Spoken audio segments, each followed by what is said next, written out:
দুপুরবেলা আমার পছন্দের সব রান্না বান্না করে বিকেলে গেলাম বাচ্চাদের নিয়ে ঘোরাঘুরি করতে। সবই শেয়ার করব আজকের এই ব্লগে। হ্যালো এভরিওয়ান, ওয়েলকাম নতুন ব্লগে। সবাইকে জানাচ্ছি নমস্কার, আদাব। প্রায় অনেক দিন পরে একটা ব্লগ শেয়ার করছি, তো আশা করছি ভিডিওটি ভালো লাগবে। আর কি কি রান্না করছি এটাই তোমাদের মাঝে শেয়ার করব।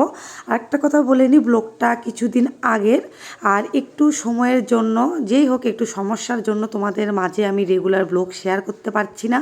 একটু গলারও প্রবলেম, ভয়েসটা আবারও একটু ঠান্ডা লেগে ডাউন হয়ে গিয়েছে, এজন্য একটু কম কথা বলছি। এই জন্য ভিডিওতে ভয়েস দেওয়ার আর কি দিতে পারছি না, বিধায় আর কি একটু ব্লগগুলো ছাড়তে পারছি না। তো যাই হোক, এখন তোমাদের মাঝে রেগুলার না হলেও দুদিন পর পর তোমাদের মাঝে ব্লগ শেয়ার করব। তো দেখো, এখানে আমি দেশি মটর ডাল দিয়ে আম রান্না করছি। আর এখন তো কাঁচা আম পাওয়া যায় না, আবার পাওয়া যায়, কিন্তু এটা কিছুদিন আগের যেহেতু, তখন তো অ্যাভেলেবেল আর কি কাঁচা আম পাওয়া যাচ্ছিল। আর এটা আমি কিন্তু নিরামিষ করে রান্না করে নিলাম। আমি যতই বকবক করি না কেন, কিভাবে রান্না করলাম সেটা কিন্তু তোমাদের ভিডিওর মাধ্যমে শেয়ার করলাম, তোমরা একটু দেখে নিও। আর এখানে লাউ চিংড়ি রান্না করব। তো বড় বড় চিংড়ি তো অবশ্যই আমার ভালো লাগে, কিন্তু এখন বাসায় গুঁড়ো চিংড়ি ছিল, সেটা দিয়ে এখন লাউ চিংড়ি রান্না করব। এই কুচো চিংড়ি দিয়ে লাউ চিংড়ি যে কি মজা লাগে খেতে। তো এখানে আমি কোনো পেঁয়াজ রসুন ইউজ করছি না, শুধুমাত্র জিরা ফোড়ন দিয়ে, তেজপাতা, কাঁচা লঙ্কা, আদা বাটা দিয়ে একটু লাউটাকে এই যে দেখো রান্না করে নিব। আর এভাবেই রান্না করে খেতে মজা লাগে। কিন্তু যারা মুসলিম ভাইরা আছে তারা তো সব কিছুতে রসুন পেঁয়াজ ইউজ করে। রসুন পেঁয়াজ দিয়ে রান্না করলে তো আরও মজা লাগে, কিন্তু তোমরা না রান্না করে এভাবে রান্না করেও খেয়ে দেখতে পারো, অসম্ভব মজা খেতে। তো যাই হোক, এই যে গল্পের তালে তালে কিন্তু রান্নাটা কমপ্লিট, নামিয়ে নিয়েছি। এখন শুধু একটা পদ বাকি, সেটা হচ্ছে বাটা মাছ রান্না করব। আর বাটা মাছগুলো কত ফ্রেশ, মানে অনেকগুলো আছে না একদম নরম, নেতে গিয়েছে, ভালো না, কিন্তু এগুলো এত তরতাজা ছিল, মানে মাছগুলো এনেছিল খুব ভালো।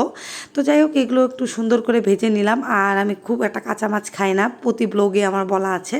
তো দেখো, দুইবারে আমি মাছগুলো ভেজে নিলাম। এখন জিরা আর এখানে কালো জিরা দিয়েছি, পেঁয়াজ রসুন কাঁচা লঙ্কা দিয়ে একটু ভেজে নেব। এরপরে এখানে হচ্ছে মিক্স সবজি দেবো, চিকন চিকন করে ঝুরি করে কেটে নিয়েছি, আলু পটল যা যা সবজি আর কি। তো এগুলো সুন্দর করে একটু ভেজে নিয়ে এখানে মশলা অ্যাড করে দিয়ে একটু কষিয়ে নিলাম, মাছ দিয়ে দিলাম, এটাকে একদম কষিয়ে নিয়ে এখন একটু পরিমাণ মতো ঝোল দিয়ে দিলাম, দিয়ে কিছুক্ষণ ঢাকনা দিয়ে রেখেছিলাম। এই যে দেখো ফুটছে, আরও শুকিয়ে নিব, তারপর আমি নামিয়ে নেব। তো দেখো, আমার কিন্তু রান্না কমপ্লিট, এখন আমি এটাকে নামিয়ে নেব। তোমরা দেখো তো, আর কে বলো তো বাটা মাছ খেতে পছন্দ করো? বাটা মাছ কিন্তু যদি ভালো হয় খুব ভালো লাগে খেতে। আর বাটা মাছে কাটা বেশি হলেও কিন্তু খেতে কিন্তু ভীষণ মজা। আর এদিকে দেখো রান্না করে কত থালাবাটি। আমি তো তোমাদের মাঝে শুধু রেগুলার রান্নাগুলোই ব্লগের মাধ্যমে শেয়ার করি, কিন্তু আমার সংসারের কাজ যদি আমি তোমাদের মাঝে কোনো দিন ব্লগের মাধ্যমে শেয়ার করি, আমি তো কাজ করব, ব্লগ করব, ভিডিও করব, আমি তো পাগল হয়ে যাব। তোমরাও বুঝতে পারবে যে আসলে মানে সংসারে কাজ, যারা সংসারে কাজ করো তারা তো অবশ্যই জানো, আর সংসারে কাজের মতো বড় কাজ মানে পৃথিবীতে কোনো কিছু নাই। না রেস্ট, না ছুটি, না বেতন, না বোনাস, কোনো কিছুই নেই, শুধু পরিশ্রম আর পরিশ্রম। আর যারা আমার মতো একটু পিটপিটে স্বভাবের, তাদের তো আরও কাজের অভাব নেই।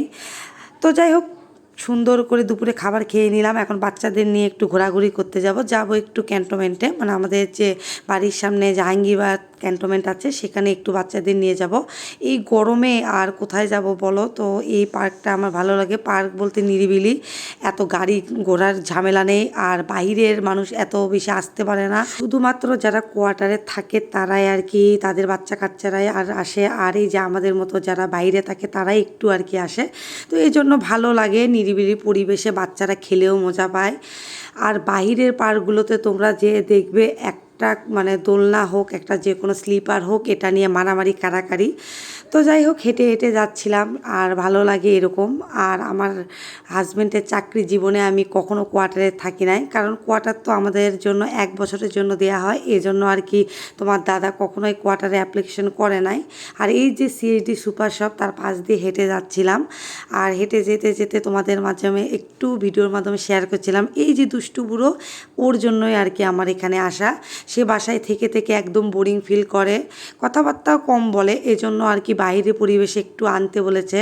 ডাক্তারকে দেখিয়েছিলাম, বলছে বাচ্চাদের সাথে বেশি বেশি মিশলে আরও বেশি বেশি কথা বলবে, একদম কথা কম বলে, মানে ওর বয়সী বাচ্চারা কত কথা বলে, কিন্তু আমার ছেলে তেমন একটা কথা বলতে চায় না, অল্প কথা বলে।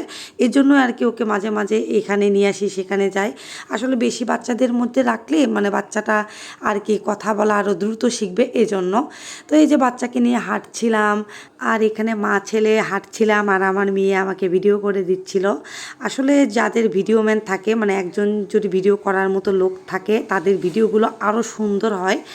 কিন্তু একা একা নিজ হাতে ভিডিও করলে খুব একটা ভালো হয় না, মানে নিজেকে দেখানো যায় না, কিন্তু খুব একটা ভিডিও ভালো হয় না। আর এদিকে হচ্ছে এটা পার্কের সামনে ক্যান্টিন। তো ক্যান্টিনে দেখছিলাম কি কি পাওয়া যায়, মনের মতো তেমন কিছু ছিল না। অন্যদিন বিভিন্ন রকম নাস্তা পাওয়া যায়, গ্রিল, মোগলাই, আর আজকে শুধু পেঁয়াজু, চপ, ছোলা এগুলো ছিল, আর এগুলো আমার খুব একটা পছন্দ না, এই জন্য আর কি কিনলাম না। এখন পার্কের সামনে বাচ্চারা খেলছিল, তোমরাই দেখো, খুব একটা মানে মানে ভিড় নেই, মানে বাচ্চারা খেলে মজা পাবে। কিছু কিছু বাচ্চা আছে ওর সমবয়সী, এখানে ছেলে আর মেয়ে আর কি দোল খাচ্ছিল, দেখছো এটা নিয়েও কোনো কাড়াকাড়ি মারামারি নেই। আর বাইরে হলে এটা নিয়ে লাইন দাঁড়িয়ে থাকতো, মানে একজন নামবে একজন উঠবে, একজন বাচ্চা শুধু তাকিয়ে থাকে সে দোলনা থেকে কখন নামবে। যাই হোক, বিরক্ত লাগছিল। আর অবশেষে 2-3টা বন্ধু পেয়ে গেলো আমার ছেলে। আর দেখো ছেলেদের সাহস কিন্তু অনেক, মানে আমার মেয়ের বয়স যখন একদম এই ছেলের মতোই ছিল, 2.5 বছর, তখন এই পার্কে কিন্তু আমার মেয়েকেও আনা হয়েছে, যেহেতু আমাদের বগুড়ায় বাসা।